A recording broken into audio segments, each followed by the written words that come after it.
Chief Whip Natasha Mazzone talks to us now from our Cape Town studios. Natasha, good morning to you. So you've decided to submit a new motion and it is backed up by 7,000 pages of evidence. What are some of the key arguments that you're going to be putting forward? Well, Xoli, when I submitted the original motion at the beginning of December, I used as the basis for my accusations and the basis of my claim that Advocate Mkhwebane wasn't fit and proper, the Reserve Bank case. Since then, we've had the Fruita Dairy case come out, as well as many affidavits coming to us from members that worked in the Office of the Public Protector, both going public and also coming directly to Parliament. Now, you might ask me, why did I not just supplement my original motion with these new issues that came up? It's because the rules of Parliament are drafted in such a way that I can't supplement my evidence.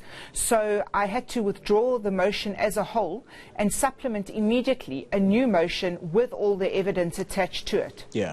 So will the ANC, for example, support your motion? Do you get any indication that they are going to be non-partisan in this process? I have a very good feeling that Parliament is going to be non-partisan in this issue. I think Parliament as a whole is taking a more of a turn towards this non-partisan approach to things.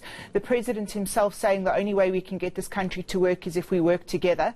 And I think that we have to acknowledge the fact that there have been two incredibly damning court cases, and there has been so many affidavits that have been sent to members of Parliament regarding conduct of the Public Protector, that even if you are, I hate to use the crude term, but pro the Public Protector, you would want answers to these sort of questions, because the Concord judgment was so damning in its nature and these affidavits are so serious in their nature that you would want to hear the truth. Now, of course, the new submission of the motion, as you correctly say, it is going to delay this process, but it does appear that there are rumblings in many of the provinces where the officials in the Public Protector's office are saying they are very uncomfortable with the treatment they're getting. How far will the delay be in your thoughts? I don't think that the delay is going to be that long. The process, when I initially submitted the motion, the only delay really was that Parliament was in recess.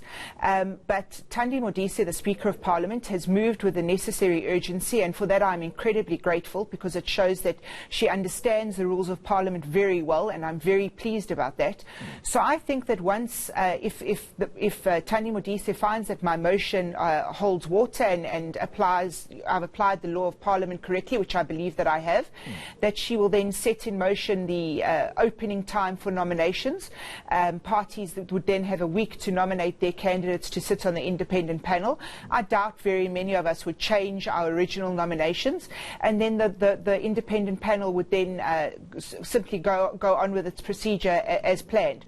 So I don't think you're looking at an enormous lagging time, but I think what you are looking at is the fact that the independent panel will now have absolutely every piece of information that they require to make an informed decision, whereas before this new information hadn't come to light. So it would have been unfair, and it would have been remiss of the DA not to provide them with all the information. Yeah, just finally then, Natasha, that three-member panel, are you at liberty to tell us their names and just how credible they are? Well, I don't know who the other parties, who their names were that were submitted. The Speaker hadn't informed us whose names were accepted, but the DA put through the names of Judge Nugent and Judge Travaso, and we were awaiting confirmation from the Speaker as to who the other parties had submitted and who had been selected from that panel. All right, Natasha Mazzone, she is the Chief Whip of the Democratic Alliance. Thank you very much for your time talking to us from our Cape Town studios there.